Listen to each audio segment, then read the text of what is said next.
নমস্কাৰ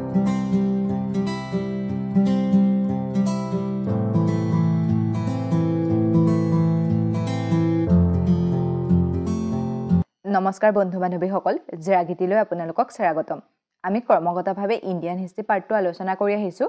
বৰ্তমানলৈকে আমি প্ৰাগৈতিহাসিক যুগ অৰ্থাৎ যি সময়ত কোনো লিখিত তথ্য নাছিল, যাক আমি ষ্টোন এজ বুলি কওঁ, সেই সময়খিনিৰ কথা, আৰু অৰ্ধ-ঐতিহাসিক যুগ আৰু সেই সময়ৰ সিন্ধু সভ্যতা আৰু বৈদিক সভ্যতাৰ বিষয়ে আলোচনা কৰিলোঁ। আজি আমি আলোচনা কৰিম ঐতিহাসিক যুগ। ঐতিহাসিক যুগ বা হিষ্টৰিকেল পিৰিয়ডৰ সময়খিনিক 600 BC-ৰ পৰা বৰ্তমান সময়লৈকে হ'ব, আৰু ইয়াকো আমি 3টা ভাগত ভাগ কৰি অধ্যয়ন কৰিম। সেইকেইটা হৈছে প্ৰাচীন ইতিহাস, মধ্যকালীন ইতিহাস আৰু আধুনিক ইতিহাস। এতিয়া আমি এই মূল বিষয়বস্তুখিনিলৈ যোৱাৰ আগতে আমি সেইখিনি ক'ৰ পৰা পাইছোঁ সেইখিনিতো জানি ল'ব লাগিব। আমি ক'ৰ পৰা পঢ়িছোঁ, মানে এইটো হৈছিলে, ইয়াৰ পাছত এইটো হৈছিলে, আমি সেইখিনি ক'ৰ পৰা জানিছোঁ বা কেনেকৈ গম পাইছোঁ, আমি আজি সেইখিনিৰ বিষয়ে আলোচনা কৰিম। অৰ্থাৎ মানে ঐতিহাসিক যুগৰ সম্বলসমূহ বা চ'ৰ্চেছসমূহ, সেইবিলাক হৈছে পুৰাতাত্ত্বিক বা আৰ্ক'লজিকেল সম্বল, বিদেশী যাত্ৰী, সাহিত্য। এই পুৰাতাত্ত্বিক সম্বল বুলি ক'লে তাত আমি পইচা আৰু অভিলেখসমূহৰ কথা ক'ব পাৰোঁ। আপোনালোকে মন কৰিছেনে বাৰু, এতিয়া পইচাবিলাক যোনবিলাক কইনছ বা পইচাত আমাৰ কোনটো চনত সেইটো আহিছে, মানে সেইটো লেখা থাকে ন, তেনেকৈ তেতিয়াৰ সময়ত পইচা বা চিক্কাসমূহত কাৰ আছিলে, কোনজন ৰজাৰ দিনৰ সেইটো পইচা আছিলে, চনত বা কিমান খ্ৰীষ্টাব্দত সেইটো আহিছিলে, সেইবিলাক লেখা থাকে। সেইকাৰণে আমি পইচাটোৰ পৰাও আমি গম পাওঁ সেই সময়ৰ কথাখিনি বা সেই ইতিহাসটোৰ কথা। আৰু তাৰপাছত আহিলে অভিলেখ, সেইখিনি পুৰাতাত্ত্বিকতে হ'ব। সেই অভিলেখটো হয় মানে গুফা, ধৰক কোনোবা শিলালিপি, সেইবিলাকত ৰজাসকলে তেওঁলোকৰ বিষয়ে লেখে বা সেই সময়টোৰ বিষয়ে লেখে বা কোনোবা সাহিত্যিকে তাৰ বিষয়ে লেখে। সেইবিলাকৰ পৰা আমি ঐতিহাসিক যুগটোৰ বিষয়ে গম পাওঁ। তাৰপাছত আহিলে বিদেশিক যাত্ৰী। আমি অসম হিষ্ট্ৰী পঢ়োঁতে পাইছিলোঁ ন, ভাস্কৰ বৰ্মনৰ দিনত হিউৱেন চাং অসমলৈ আহিছিলে আৰু তেওঁ অসমক লৈ এখন কিতাপ ৰচনা কৰিছিলে, য'ত অসমখনক কামৰূপা বুলি কৈছিলে। ভাস্কৰ বৰ্মনৰ পৰা তেওঁ এটা টুপি উপহাৰ লৈছিলে। সেইবিলাক কথা যে তেওঁ লিখিছিলে বা তেওঁ লিখা কিতাপখনৰ নামটো আছিলে চিউকি, সেই যে লিখিছিলে, সেইবিলাকৰ পৰাও আমি ভাৰতখনৰ, সেই সময়ৰ ভাৰতখনৰ কথা গম পাওঁ। আৰু তেনেকৈ আহিলে সাহিত্য। এতিয়া সাহিত্য বুলি কওঁতে ইয়াত 2 ধৰণৰ সাহিত্যৰ কথা আহিব। এটা ধৰ্মৰ লগত ৰিলেটেড থকা সাহিত্য আৰু এটা ধৰ্মৰ লগত ৰিলেটেড নথকা সাহিত্য। ধৰ্মৰ লগত ৰিলেটেড থকা সাহিত্য বিশেষকৈ 2টা ধৰ্মৰ লগত ৰিলেটেড, 2টা মানে ধৰক এটা হিন্দু ধৰ্ম বা ব্ৰাহ্মণ ধৰ্মৰ লগত ৰিলেটেড আৰু আনটো অন্যান্য ধৰ্ম, সেইখিনি সময়ত ধৰক জৈন ধৰ্ম, বৌদ্ধ ধৰ্ম, সেইবিলাকৰ লগত ৰিলেটেড আহিব। আৰু কিছুমান সাহিত্য এনেকুৱা আছে যিবিলাক ধৰ্মৰ লগত ৰিলেটেড নহয়, যেনে ধৰক মেগাষ্টনীৰ ইণ্ডিকা কিতাপখন, সেইখনতো কোনো ধৰ্মৰ লগত ৰিলেটেড কথা নাই ন, তাত সেই সময়ৰ ৰাজবংশটোৰ বিষয়ে আছিলে। সেইখন ধৰক তেনেকুৱা সাহিত্য হ'ব। বা হেৰিটেটাৰৰ হিষ্টৰিকাখন, সেই সময়ৰ হিষ্ট্ৰীটোৰ কথাহে তাত আছে। সেইবিলাকৰ পৰা আমি ঐতিহাসিক যুগৰ বিষয়ে গম পাওঁ। এতিয়া আহোঁ পুৰাতাত্ত্বিক সম্বলবিলাক কি আছিলে। পইচা বা কইনছ, অভিলেখ। এই অভিলেখ মানে হৈছে কঠিন বস্তুৰ ওপৰত যেতিয়া লেখে, সেই লেখাবিলাককে অভিলেখ বুলি কোৱা হয়। যেতিয়া কঠিন বস্তুৰ ওপৰত কিবা এটা বস্তু লেখে, সেইবিলাককে অভিলেখ বুলি কোৱা হয়। অভিলেখ 4টা প্ৰকাৰৰ হ'ব পাৰে। ধৰক যদি কিবা এটা, সেই সময়ৰ কিবা এটা যদি শিল কাটি লিখি দিলে, সেই শিলত লেখাটোক শিলালেখ বুলি কয়। বা কোনোবা এটা পিলাৰ বনাই ল'লে, ধৰক এনেকৈ ডাঙৰকৈ পিলাৰ এটা বনাই ল'লে, তাত কিবা এটা লিখি দিলে, সেইটোক স্তম্ভলেখ বুলি কয়, যেনে এলাহাবাদ পিলাৰটো। গুফালেখ, গুফা মানে ধৰক কোনোবা এটা পাহাৰৰ গুহালৈ গ'ল, তাত লিখি দিলে কাটি, সেইটোক গুফালেখ বুলি ক'ব পাৰি। এটা হ'ব ভিত্তিলেখ, মানে ধৰক ডাঙৰ ৱাল এখন আছে, সেইখনত কিবা এটা লিখি দিলে, সেইটো হ'ব ভিত্তিলেখ। সেইবিলাকৰ পৰা আমি গম পাম ন, ধৰক আমাৰ এতিয়া এই সময়তে আমাৰ ৰাস্তাৰ কিনাৰতে ধৰক কোনোবা এখন ৱাল আছে, তাত কিবা এটা আমাৰ এই সময়ৰ কিবা এটা কথা লিখি থৈছে, সেইটোতো যদি থাকি যায় ভৱিষ্যতলৈকে, আমি তাৰ পৰা গম পামনে? তেনেকৈ সেই অভিলেখসমূহৰ পৰাও আমি সেই সময়ৰ কথাবিলাক গম পাওঁ। অ'কে, তাৰপাছত আহোঁ পইচা বা coins. The study of coins is known as numismatic. মনত ৰাখিব, পইচাৰ বিষয়ে সুধিব পাৰে। পইচাৰ বিষয়ে অধ্যয়ন কৰাটোক কি বুলি কোৱা হয়? নুমেছমেটিক। আপোনালোকৰ মনত আছেনে আমি সিন্ধু সভ্যতাৰ সময়ত কি পইচাৰ কথা পাইছিলোঁ, বা সিন্ধু সভ্যতাৰ সময়ত কি পইচা ব্যৱহাৰ কৰিছিলে? টেৰাকোটা। তেনেকৈ প্ৰত্যেকটো ৰাজবংশই বা প্ৰত্যেকজন ৰজা বুলি নহয়, প্ৰত্যেকটো ৰাজবংশৰ কোনোবা এজন ৰজাই ধৰক তেওঁলোকৰ পইচা চলাইছিলে বা সেইটোৰ পৰাহে ধৰক এতিয়া যেনেকৈ পইচাটো আছিলে তেতিয়াও পইচা আছিলে, সেই পইচাৰ পৰাহে ব্যৱসায় বাণিজ্য হৈছিলে আৰু সেইবিলাকতে আমি গম পাওঁ মানে সেই সময়টোৰ কথা। তাৰে কিছুমান পইচা ধৰক এতিয়া মই ইয়াত নামখিনি কৈ গৈছোঁ, সেইখিনি যেতিয়া আমি ৰাজবংশটো পঢ়িম কোনে কোনে সেই পইচাটো উলিয়াইছিলে বা কোনটো ৰাজবংশৰ সময়ত সেইটো আমি ভালকৈ মনত ৰৈ যাব। জাষ্ট ইয়াত কৈ গৈছোঁ আহত বা পঞ্চশিকা, সেইটো অশোকৰ মানে মৌৰ্য বংশৰ অশোক যে, সেই অশোকৰ সময়ত আহত বা পঞ্চশিকাৰ প্ৰচলন হৈছিলে। চিচাৰ পইচা সাতবাহন বংশই প্ৰচলন কৰিছিলে। সোণৰ পইচা ইউনানীসকলে কৰিছিলে। শুদ্ধ সোণ সুচান, তাৰপিছত আহিলে অশুদ্ধ সোণ, সৰ্বাধিক সোণ, ৰূপৰ পইচা, ময়ূৰশৈলী পইচা, কৰিৰ পইচা, এই গোটেইকেইটা গুপ্ত বংশৰ সময়ত। তাৰে এই অশুদ্ধ সোণা, সৰ্বাধিক সোণা, ৰূপৰ পইচা সেইকেইটা বিক্ৰমাদিত্য আৰু চন্দ্ৰগুপ্ত দ্বিতীয়ৰ দিনত, আৰু ময়ূৰশৈলী য'ত ময়ূৰ চৰাইটো অঁকা আছিলে, আৰু কৰিৰ পইচা সমুদ্ৰগুপ্তৰ দিনৰ, আৰু চামৰাৰ পইচা হুমায়ুৰ দিনৰ। আমাৰ এইবিলাকৰ পৰা আমি সেই সময়টোৰ কথা গম পাওঁ, সেই সময়ত কি হৈছিলে বা সেই সময়ৰ ব্যৱস্থাটো কেনেকুৱা আছিলে, হিষ্ট্ৰীৰ এইবিলাক চ'ৰ্চ বুলি ক'ব পৰা হয়। অ'কে, তাৰপাছৰ চ'ৰ্চটোলৈ আহোঁ। তাৰপাছৰ চ'ৰ্চটো হৈছে বিদেশী যাত্ৰী, মানে যিসকল বাহিৰৰ লোক, ভাৰতৰ বাহিৰৰ লোক ভাৰতলৈ আহিছিলে আৰু তেওঁলোকে ভাৰতৰ বিষয়ে কিছুমান কথা লিখি থৈ গৈছিলে, সেইখিনিৰ পৰাও আমি সেই সময়খিনিৰ কথা গম পাব পাৰোঁ। সেইকাৰণে বিদেশী যাত্ৰীসকলো ইয়াৰ চ'ৰ্চ, মানে বিদেশী যাত্ৰীসকল নহয়, তেওঁলোকে যিবিলাক কিতাপ লিখিছিলে সেইবিলাক চ'ৰ্চেছ হিচাপে আমি ল'ব পাৰোঁ। যেনে হেৰডটাৰৰ হিষ্টৰিকাখন, পুলিমৰ নেচাৰেল হিষ্ট্ৰীখন, টালমেয়াজৰ জিঅ'গ্ৰাফীখন, মেগাষ্টনীৰ ইণ্ডিকাখন, কিদাবুলিৰ আলবেৰুনিখন, ফায়ান আৰু হিউৱেনচাং আছিলে চীনা পৰিব্ৰাজক। ফায়ানে কিউ লিখিছিলে আৰু হিউৱেনচাঙে CUK লিখিছিলে। এনেকৈ আপোনালোকৰ টান লাগিব পাৰে, কিন্তু যেতিয়া আমি ৰাজবংশবিলাক পঢ়িম তেতিয়া মনত ৰৈ যাব। যেনেকৈ আপুনি ধৰক হিউৱেনচাং কাৰ সময়ত আহিছিলে, ভাস্কৰ বৰ্মনৰ, সেইটো আমাৰ মনত ৰৈ গ'ল। কিন্তু অকল আমি এতিয়া যেতিয়া ভাৰতৰ ইতিহাস পঢ়িম তেতিয়া অকল ভাস্কৰ বৰ্মন মনত ৰাখিলে নহ'ব, তাত আমি হৰ্ষবৰ্ধনো মনত ৰাখিব লাগিব। তেওঁ হিউৱেনচাংটো হৰ্ষবৰ্ধনৰ সময়তো আহিছিলে। ভাস্কৰ বৰ্মনৰ সমসাময়িককৈ ভাৰতৰ বিভিন্ন জেগাত বিভিন্ন ৰজাই শাসন কৰি আছিলে, আমি সেই সকলকো মনত ৰাখিব লাগিব। মই সেইখিনি কৈ দিম বাৰু, কিন্তু আমি এতিয়া জাষ্ট চ'ৰ্চেছখিনিৰ হিচাপত এইখিনি আপোনালোকক কৈ দিছোঁ। তাৰপাছত এটা অন্য চ'ৰ্চেছ হৈছে সাহিত্য। সেই সাহিত্য বুলি ক'লে দুটা কণ্ডিশ্যন আহিব। প্ৰথমটো হৈছে ধৰ্মৰ লগত ৰিলেটেড থকা, অৰ্থাৎ হিন্দু ধৰ্ম, বৌদ্ধ ধৰ্ম, জৈন ধৰ্ম। হিন্দু ধৰ্মখিনিক ব্ৰাহ্মণ ধৰ্ম বুলি কোৱা হয়। হিন্দু ধৰ্মৰ সকলো ধৰ্মীয় কাম কাজত ব্ৰাহ্মণসকলে আগভাগ লয়, সেইকাৰণে ব্ৰাহ্মণ ধৰ্ম বুলিও কোৱা হয়। আপোনালোকে চাওকচোন, নিজেই এইটো গম পোৱা যাব ন, আমি কিবা এটা পূজা পাতল কৰিবলৈ হ'লেও আমি ব্ৰাহ্মণ সম্প্ৰদায়ৰ লোক এজন হ'লেহে আমি কৰিব পাৰোঁ, আমিতো অন্য সম্প্ৰদায়ৰ এজনে আহি তাত কৰিব নোৱাৰোঁ। চ' হিন্দু ধৰ্মক ব্ৰাহ্মণ ধৰ্ম বুলিও কোৱা হয়। ইয়াৰ উপৰিও এই ধৰ্মৰ লগত ৰিলেটেড থকাৰ ভিতৰত বৌদ্ধ ধৰ্মৰ ধৰক ত্ৰিপিটক, চুটপিটক, বিনয় পিটক সেইবিলাক আহিব, সেইবিলাকতো আমাৰ ভাৰতখনৰ কথা উল্লেখ আছে। আৰু তেনেদৰে ব্ৰাহ্মণ ধৰ্ম বা হিন্দু ধৰ্মত আমাৰ বেদাংগ, উপনিষদ, মহাকাব্য সেইবিলাক আহিব। আৰু ধৰ্মৰ লগত জড়িত নোহোৱা, এতিয়া আমি যে অলপ আগতে পঢ়িছিলোঁ মেগাষ্টনীৰ ইণ্ডিকা, হেৰডটাৰৰ হিষ্টৰিকা, সেইবিলাকো ধৰ্মৰ লগত ৰিলেটেড নহয়, কিন্তু তেওঁলোক বিদেশী যাত্ৰী আছিলে, তেওঁলোক বিদেশৰ পৰা আহিছিলে ভাৰতলৈ, সেইকাৰণে তেওঁলোক বিদেশী যাত্ৰীৰ ভিতৰত হ'ল। আৰু ইয়াত যিখিনি আমাৰ ভাৰতৰ ভিতৰতে লিখিছিলে বা যিখিনি ভাৰতৰ ভিতৰতে লেখা কিন্তু ধৰ্মৰ লগত ৰিলেটেড নহয়, এই ধৰক কলহননৰ ৰাষ্ট্ৰৰংগিনী, বাণভট্টৰ হৰ্ষচৰিত, কৌটিলৰ অৰ্থশাস্ত্ৰ, সেইবিলাক আমাৰ ধৰ্মৰ লগত ৰিলেটেড নোহোৱাবিলাকৰ লগত আহিব। ধৰ্মৰ লগত জড়িত থকাবিলাকক আমি দুটা ভাগত ভাগ কৰিব পাৰোঁ, সেইকেইটা হৈছে ব্ৰাহ্মণী বা হিন্দু ধৰ্ম কৈ আহিছোঁ, আৰু অন্য ধৰ্মৰ ভিতৰত আপোনাৰ জৈন ধৰ্ম আৰু বৌদ্ধ ধৰ্ম আহিব। আমি এই গোটেই ধৰ্মকেইটাৰ বিষয়ে ডিটেইলছত আলোচনা কৰিম। ইয়াৰ আগত যেতিয়া আমি বৈদিক যুগ আলোচনা কৰিছিলোঁ তেতিয়া আমি সেইকাৰণেই বেদাংগবিলাকৰ বিষয়ে উল্লেখ কৰা নাছিলোঁ। আমি পাই আহিছিলোঁ যে বৈদিক যুগত মানুহবিলাকে প্ৰথমতে প্ৰকৃতিৰ নানা ৰূপক পূজা কৰিছিল আৰু প্ৰত্যেকগৰাকী দেৱতাক উদ্দেশ্য কৰি কিছুমান মন্ত্ৰ মৌখিকভাৱে গাইছিল, আৰু মুখে মুখে চলি অহা সেই মন্ত্ৰবিলাকক শ্ৰুতি বুলি কয়।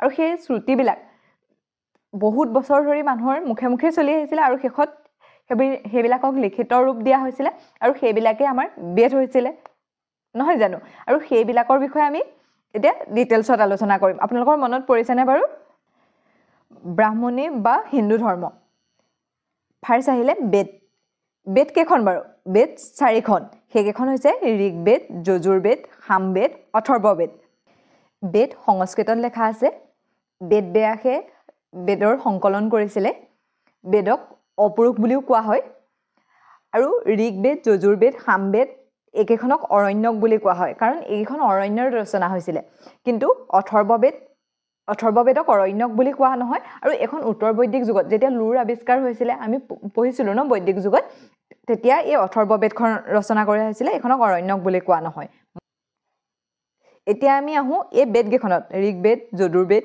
সামবেদ আৰু অথৰ্ববেদত ক'ত কি আছে আমি সেইখিনিও জানিব লাগিব ন ঋগবেদ বুলি ক'লে তাত কি আছে সেইখিনিও সোধা দেখা যায় আমি এতিয়া সেইখিনি এবাৰ চাই লওঁ ঋগবেদত আছে গায়ত্ৰী মন্ত্ৰটো আপোনালোকে জানেনে আপোনালোকে সেইটো কমেণ্ট কৰি জনাবচোন বাৰু কি হয় তাৰপাছত আহিলে হোম দেৱতাৰ পূজা ইয়াত বৰ্ণ ব্যৱস্থাৰ কথা উল্লেখ আছে বৰ্ণ ব্যৱস্থা মানে এনেকুৱা নহয় যে জন্ম হৈয়ে কোনটো জাতি কোনটো কথা তেনেকুৱা নাছিলে সেই সময়ত কি আছিলে যে তুমি যেটো কাম কৰিবা সেই কামটোৰ ওপৰত তোমাৰ বৰ্ণটো নিৰূপণ কৰা হৈছিলে যেনে ধৰক বামুণসকলে শাস্ত্ৰ তৰ্ক জ্ঞান সেইবোৰত পাৰ্গত আছিলে ব্ৰাহ্মণ হিচাপে ৰখা হৈছিলে ক্ষত্ৰিয় যিসকলে যুদ্ধ কৰিছিলে তেওঁলোকক ক্ষত্ৰিয় বুলি কোৱা হৈছিলে বা ক্ষুদ্ৰ যিসকলে অন্যৰ ঘৰত কাম কৰিছিলে ধৰক তেতিয়াৰ সময়তো বহুত ডাঙৰ কিবা চাকৰি নাছিলে বা তেওঁলোকে যিখিনি কাম কৰিছিলে ধৰক ৰজাৰ ঘৰত বা কাৰোবাৰ ঘৰত কিবা কৰিছিলে সেইবিলাকৰ ওপৰতে তেওঁলোকৰ বৰ্ণটো নিৰূপণ কৰা হৈছিলে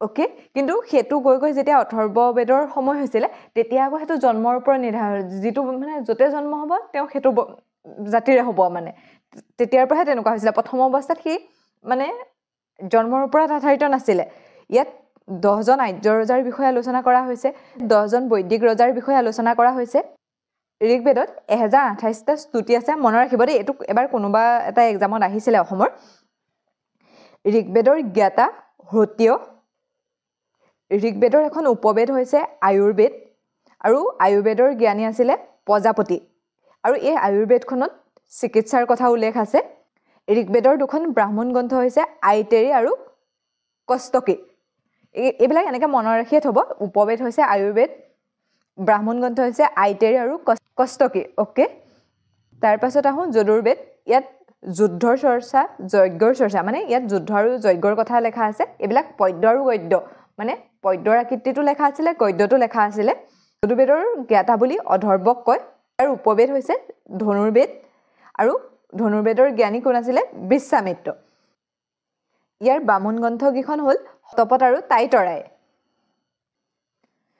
তাৰপিছত আহিলে সামবেদত কি কৰা হৈছিলে সংগীতৰ চৰ্চা কৰা হৈছিলে আৰু ইয়াৰ জ্ঞাতা বুলি কোৱা হয় উদগাথাক আৰু উপবেদখন হৈছে গন্ধৰ্বেদৰ জ্ঞানী হৈছে নাৰদ আৰু ব্ৰাহ্মণ গ্ৰন্থখন হৈছে পঞ্চবিশ এইটো আপোনালোকে বাৰে বাৰে গাই থাকিলে বা কৈ থাকিলে আপোনালোকৰ মনত ৰৈ যাব তাৰপাছত আহিলে অথৰ্ববেদত উল্লেখ আছে যাদুমন্ত্ৰ বিজ্ঞান চিকিৎসা এইকেইটা অথৰ্ববেদত উল্লেখ আছে আৰু সেই সময়ত কি হৈছিলে লুৰ উদ্ভাৱন হৈছিলে আৰু ব্যৱহাৰো হৈছিলে আমি পাই আহিছোঁ ন উত্তৰ বৈদিকৰ সময়খিনিত লুৰ আৱিষ্কাৰ হৈছিলে আৰু ফাৰ্ষ্ট মানুহে কি আৱিষ্কাৰ কৰিছিলে তাম আৰু যেতিয়া অথৰ্ববেদ ৰচনা হৈছিলে বা উত্তৰ বৈদিক সময় আহিছিলে সেই সময়ত লুৰ উদ্ভাৱন আৰু ব্যৱহাৰ হৈছিল আৰু মই আগতে কৈ আহিছোঁ জাতি জন্মৰ ওপৰত আধাৰিত হৈছিলে প্ৰথম অৱস্থাত কামৰ ওপৰত আধাৰিত আছিল জাতিটো আৰু সেই সময়ৰ পৰা জাতিটো জন্মৰ ওপৰত যেতিয়া জন্ম হ'ব যিটো বংশতে জন্ম হ'ব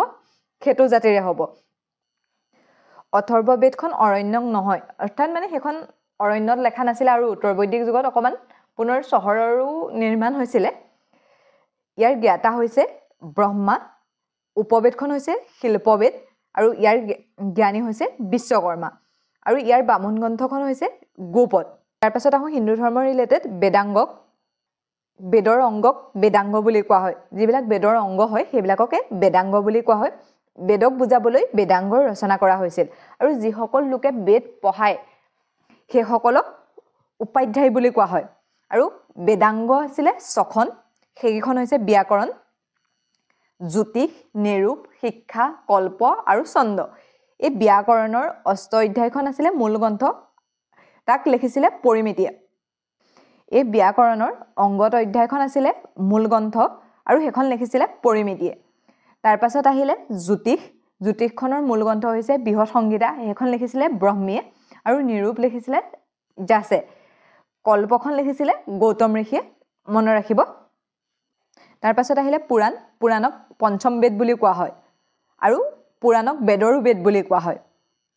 সুধিব পাৰে বেদৰো বেদ কাক কোৱা হয় বা পঞ্চম বেদ কাক কোৱা হয়। পুৰাণ আছিলে 18খন, সেইকেইখন লিখিছিলে লমহৰ্ষ ঋষি আৰু উৰ্গ শৰ্মাই। এই পুৰাণবিলাকত প্ৰাচীন ৰাজবংশবিলাকৰ কথা উল্লেখ আছিলে, যিবিলাক আমি পাছত পাম, ধৰক গুপ্তকাল, সাতবাহন, সেই বংশবিলাকৰ বিষয়ে এই পুৰাণত উল্লেখ আছিলে। এই পুৰাণসমূহ মহিলা আৰু নিম্নবৰ্গ মানুহৰ কাৰণে নিষেধাজ্ঞা আছিলে, মানে সেইখিনি মহিলা আৰু নিম্নবৰ্গৰ মানুহখিনিয়ে তাক ব্যৱহাৰ কৰিব নোৱাৰিছিলে। এই প্ৰাচীন ৰাজবংশৰ বিষয়ে যে উল্লেখ আছে বুলি কৈছোঁ, তাৰে 3খনমানৰ কথা আপোনালোকক কৈ দিছোঁ। এখন হ'ল বিষ্ণু পুৰাণ, ইয়াত মৌৰ্য বংশৰ কথা লিখা আছে। তাৰপিছত আহিলে মৎস্য পুৰাণ, মৎস্য পুৰাণত সাতবাহনৰ কথা লিখা আছে আৰু বিষ্ণুৰ 10 অৱতাৰ, মৎস্য, কুৰ্ম, নৰসিংহ, ব্ৰাহ্মণ, পৰশুৰাম, হলিৰাম, বৰা, সেইবিলাক কথা এই মৎস্য পুৰাণত লিখা আছে। তাৰপিছত আহিলে বায়ু পুৰাণ, বায়ু পুৰাণত গুপ্ত বংশৰ কথা লিখা আছে, য'ত সমুদ্ৰগুপ্ত আমি পাইছোৱে ন, যাৰ এলাহাবাদ পিলাৰ আছিলে যে, সেই সমুদ্ৰগুপ্তৰ ঘোঁৰাই 3খন সাগৰত পানী খাইছিল বুলি উল্লেখ আছে। মানে তেওঁ বহুত পৰাক্ৰমী আছিলে, ধৰক যিমানটো এৰিয়ালৈকে তেওঁ কভাৰ কৰিছিলে বা 3খন সাগৰ তেওঁ যাব পাৰিছিলে। যলৈতো আগতে যিটো অংশত যিজন ৰজা থাকে সেইজনহে যাব পাৰে, অইনটো তাত সোমাবগৈ নোৱাৰে। মানে তেওঁ সেই 3খন সাগৰ, ভাবক 3খন সাগৰ কিমান দূৰ হ'ব, সিমান দূৰলৈকে তেওঁ যাব পাৰিছিলে। সেই বিষয়ে ক'ত উল্লেখ আছে? বায়ু পুৰাণত। তাৰপাছত আহিলে বেদান্ত বা উপনিষদ, ইয়াত বামুণ আৰু ৰাজপুতসকলৰ মাজৰ সংঘাতৰ কথা উল্লেখ আছে। এইটো আপোনালোকে এনেকৈ মনত ৰাখি থ'ব দেই, ক'ত কি উল্লেখ আছে। পুৰাণত কি আছে? প্ৰাচীন ৰাজবংশৰ বিষয়ে উল্লেখ আছে। বেদান্তত কি আছে? ব্ৰাহ্মণ আৰু ৰাজপুতসকলৰ মাজৰ সংঘাতৰ কথা উল্লেখ আছে। বেদান্ত বা উপনিষদ মুঠ 108খন আছে বুলি কোৱা হৈছে, তাৰে 13খনে পোৱা হৈছে, বাকীখিনি ধ্বংস হৈ গ'ল বা এতিয়ালৈকে উদ্ধাৰ কৰিব পৰা নাই। তাৰ ভিতৰতে মুণ্ডক উপনিষদ, এইটো বহুত ইম্পৰ্টেণ্ট দেই, এইটো প্ৰশ্ন সুধি থকা দেখা যায়, ক'ত সত্যমেৱ জয়তে লিখা আছে। অ'কে, এইটো মনত ৰাখিব। উপনিষদত সত্যমেৱ জয়তে লেখা আছে আৰু যিখন হৈছে অথৰ্ববেদৰ এটা অংশ। জল উপনিষদত মানুহৰ জীৱনৰ 4খন আশ্ৰমৰ কথা কোৱা হৈছে, সেইকেইটা হৈছে ব্ৰহ্মচাৰ্য, গৃহস্থ, বানপ্ৰস্থ আৰু সন্ন্যাস।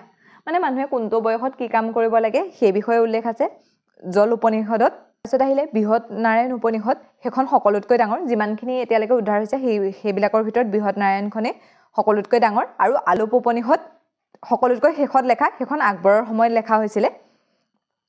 তাৰপাছত আহোঁ স্মৃতি সাহিত্য, স্মৃতি সাহিত্য 36খন স্মৃতি সাহিত্য আছে, তাৰ ভিতৰতে 2খনমান ইম্পৰ্টেণ্ট কৈ দিছোঁ। মনুস্মৃতি, আপোনালোকে চাগে নিশ্চয় শুনিছে, এইখন মনু ঋষিয়ে লিখিছিলে আৰু এইখন আইন কানুনৰ প্ৰথম কিতাপ বুলি কোৱা হৈছে। ইয়াত মহিলা আৰু নিম্ন জাতিক সেহজ্ঞান কৰা হৈছে। ইয়াত 8 প্ৰকাৰৰ বিবাহৰ কথা উল্লেখ আছে। তেওঁৰ মতে পুৰুষৰ বিয়াৰ বয়স 25 আৰু মহিলাৰ বিয়াৰ বয়স 12। মনু ঋষিয়ে লিখিছিলে, কৈছোৱেই। ইয়াত 3 প্ৰকাৰৰ ঋণৰ কথা কৈছিলে। দেৱঋণ, যিটো পূজা পাঠ কৰিলে দেৱ দেৱতাক সন্তুষ্ট কৰিলে সেই ঋণটোৰ পৰা মুক্তি পাব পাৰি, মানে দেৱতাৰ ঋণ। তাৰপিছত ঋষি ঋণ, ঋষি ঋণটো আনক শিক্ষা দিলে মুক্তি পাব পাৰি। পিতৃ ঋণ, আৰু সেইটো নিজে পিতৃ হৈ পেলাই মুক্তি পাব পাৰি। অ'কে, এইকেইটা ক'ত লেখা আছে? মনুস্মৃতিত লেখা আছে। তাৰপাছত আহিলে যজ্ঞবল স্মৃতি, যজ্ঞবল স্মৃতি লিখিছিল যজ্ঞেশ্বৰ ঋষিয়ে, আৰু ইয়াত জুৱা খেলক ভাল বুলি উল্লেখ কৰিছে, মানে জুৱা খেল বেয়া নহয়, জুৱা খেল ভাল বুলি উল্লেখ কৰা আছে। তাৰপাছত আহিলে মহাকাব্য, আমাৰ 2খন মহাকাব্য আছিলে, সেইকেইখন কি কি? ৰামায়ণ আৰু মহাভাৰত। ৰামায়ণত ৰামৰ কথা আছে আৰু সেইখন ৰচনা কৰিছিলে কোনে? বাল্মীকিয়ে। ৰামায়ণৰ খণ্ড, মানে এটা খণ্ডক কাণ্ড বা পৰ্ব বুলি কোৱা হয়, তেনেকুৱা কেইটা কাণ্ড আছে? 7টা কাণ্ড আছে ৰামায়ণখনত, তাৰে সুন্দৰ কাণ্ড মুখ্য। আৰু এইটো ইম্পৰ্টেণ্ট হয়, বাদায়ুনীয়ে ৰামায়ণখনক ফাৰ্চী ভাষালৈ অনুবাদ কৰিছিল আৰু আকবৰৰ দিনত বাদায়ুনী। তাৰপাছত আহিলে মহাভাৰত, ই সকলোতকৈ ডাঙৰ মহাকাব্য। এইটো সোধে দেই, সকলোতকৈ ডাঙৰ মহাকাব্যখন কি? মহাভাৰত। এইখন ৰচনা কৰিছিলে বেদব্যাসে। ইয়াত কেইটা পৰ্ব বা কাণ্ড আছে? 18টা পৰ্ব আছে, আৰু ভীষ্ম পৰ্বটো হৈছে মুখ্য, আৰু সেই ভীষ্ম পৰ্বতে ভাগৱত গীতা, যিখন গীতা হয়, সেই ভীষ্ম পৰ্বত আছে।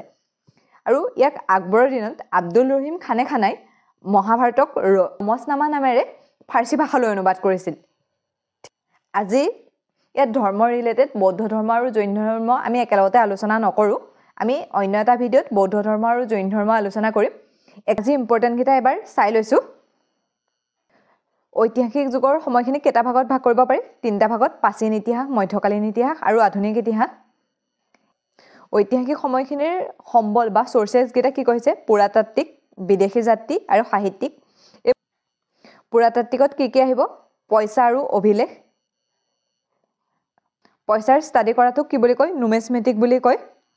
টেৰাকটা আছিলে সিন্ধু সভ্যতাৰ পইচা, আহত বা পঞ্চশিকা আছিলে অশোক বা মৌৰ্য বংশৰ পইচা, চিচাৰ পইচা আছিলে সাতবাহনৰ, সোণৰ পইচা আছিলে ইউনানী, শুদ্ধ সোণ আছিলে কুষাণসকলৰ, অশুদ্ধ সোণ, সৰ্বাধিক সোণ আৰু ৰূপৰ পইচা ময়ূৰ শৈলীৰ পইচা আৰু কৰিৰ আছিলে গুপ্তসকলৰ, আৰু চামৰাৰ পইচা আছিলে হুমায়ুৰ। এইখিনি মনত ৰাখিব, যেতিয়া পঢ়িম বাৰু তেতিয়া মনত ৰৈ যাব বাৰু। তাৰপিছত অন্য এটা চ'ৰ্চেছ আছিলে বিদেশী যাত্ৰী। তাৰ ভিতৰতে হেৰিডটাৰে কি লিখিছিলে? হিষ্টৰিকা। তাৰপিছত পুলিমে লিখিছিলে নেচাৰেল হিষ্ট্ৰী, তালমিৰাজে লিখিছিলে জিঅ'গ্ৰাফী, মেগাষ্টেনে লিখিছিলে ইণ্ডিকা, কিদাবুলিয়ে লিখিছিলে আলবেৰুনি, ফায়ানা লিখিছিলে ফকিউকি আৰু হিউৱেনচাঙে লিখিছিলে চিউকি। সাহিত্যও 2টা ভাগত ভাগ কৰিব পাৰি। প্ৰথমটো ধৰ্ম ৰিলেটেড আৰু ধৰ্মৰ লগত ৰিলেটেড নোহোৱা। ধৰ্মৰ লগত ৰিলেটেডটো এটা আহিছে হিন্দু ধৰ্ম আৰু বাকীকেইটা হৈছে বৌদ্ধ আৰু জৈন ধৰ্ম। ধৰ্মৰ লগত জড়িত নথকা কিতাপ কি আছিলে? কৌটিলৰ অৰ্থশাস্ত্ৰ, কলহননৰ ৰাষ্ট্ৰৰংগিনী, বানভট্টৰ হৰ্ষচৰিত। সেইবিলাক ধৰ্মৰ লগত ৰিলেটেড নোহোৱা কিতাপ। ধৰ্মৰ লগত জড়িত থকাবিলাকক 2টা ভাগত ভাগ কৰিব পাৰি: হিন্দু ধৰ্ম আৰু অন্য ধৰ্ম। অন্য ধৰ্মত জৈন ধৰ্ম আৰু বৌদ্ধ ধৰ্ম আহে। কেইখন? 4খন। সেইকেইখন হৈছে ঋগ্বেদ, যজুৰ্বেদ, সামবেদ, অথৰ্ববেদ। বেদ সংস্কৃতত লিখা আছে। বেদব্যাসে সংকলন কৰিছিলে। বেদক অপুৰুষ বুলি কোৱা হয়। ঋগ্বেদত গায়ত্ৰী মন্ত্ৰ, হোম দেৱতাৰ পূজা, বৰ্ণ ব্যৱস্থা, তাকে সেইটো কামৰ ওপৰত ভিত্তি কৰি 10জন আৰ্য ৰজাৰ আলোচনা, আৰু ইয়াত 1028টা শ্ৰুতি আছিল। তেনেদৰে যজুৰ্বেদত কি আছিলে? যুদ্ধৰ চৰ্চা, যজ্ঞৰ চৰ্চা, আৰু ইয়াৰ উপবেদখনৰ নাম হৈছে ধনুৰ্বেদ। সামবেদত আছিলে সংগীতৰ চৰ্চা, আৰু ইয়াৰ উপবেদখনৰ নাম হৈছিলে গন্ধৰ্বেদ। তাৰপিছত আহিলে অথৰ্ববেদ। অথৰ্ববেদত যাদু মন্ত্ৰ, বিজ্ঞান, চিকিৎসা, আৰু সেই সময়ত কি হৈছিলে? লুৰ উদ্ভাৱন আৰু ব্যৱহাৰ হৈছিলে। এখন অৰণ্যক নহয়, বাকী গোটেইকেইখন অৰণ্যক, আৰু ইয়াত জাতিটো জন্মৰ ওপৰত নিৰ্ধাৰণ কৰা হৈছিলে। বেদৰ অংগক বেদাংগ বুলি কোৱা হয়। বেদাংগ 6খন। পুৰাণক পঞ্চম বেদ বুলি কোৱা হয়। পুৰাণ 18খন লিখিছিলে লমহৰ্ষ ঋষি আৰু উগ্ৰ শৰ্মাই। ইয়াত পুৰাণত প্ৰাচীন ৰাজবংশবিলাকৰ বিষয়ে উল্লেখ আছে। তাৰ ভিতৰতে বিষ্ণু পুৰাণত মৌৰ্য বংশৰ কথা, মৎস্য পুৰাণত সাতবাহনৰ কথা আৰু বিষ্ণুৰ 10 অৱতাৰ, বায়ু পুৰাণত গুপ্ত বংশৰ কথা আৰু সমুদ্ৰগুপ্তৰ ঘোঁৰাই 3খন সাগৰত পানী খাইছিল বুলি উল্লেখ আছে। বেদান্ত বা উপনিষদ, ইয়াত ব্ৰাহ্মণ আৰু ৰাজপুতসকলৰ মাজৰ সংঘাতৰ কথা উল্লেখ আছে। 108খন উপনিবেশত আছে, তাৰে 13খন পোৱা গৈছে। মুণ্ডক উপনিষদত সত্যমেৱৰ জয়তে লেখা আছে, যিটো অথৰ্ববেদৰ ভাগ হয়। আহিলে স্মৃতি সাহিত্য। 36খন স্মৃতি সাহিত্য আছে। মনুস্মৃতি হৈছে আইন কানুনৰ প্ৰথম কিতাপ, মুনু ঋষিয়ে লিখিছিলে। তাৰপিছত আহিলে মহাকাব্য। মহাকাব্য 2খন, এখন হৈছে ৰামায়ণ, এখন হৈছে মহাভাৰত। ৰামায়ণখন লিখিছিলে বাল্মীকিয়ে আৰু মহাভাৰতখন লিখিছিলে বেদব্যাসে। ৰামায়ণৰ 7টা খণ্ড আছে বা পৰ্ব আছে, আৰু সেইখন আকবৰৰ দিনত বাদায়নীয়ে ফাৰ্চী ভাষালৈ অনুবাদ কৰিছিলে। মহাভাৰতখনত 18টা পৰ্ব আছে, আৰু সেইখন আকবৰৰ দিনত আব্দুল ৰহিম খানে ৰমচ নামক নাম দি ফাৰ্চী ভাষালৈ অনুবাদ কৰিছিলে। ঠিক আছে, আজিলৈ ইমানতে এৰিছোঁ। অন্য এটা ভিডিঅ'ত লগ পোৱাৰ প্ৰতিশ্ৰুতিৰে।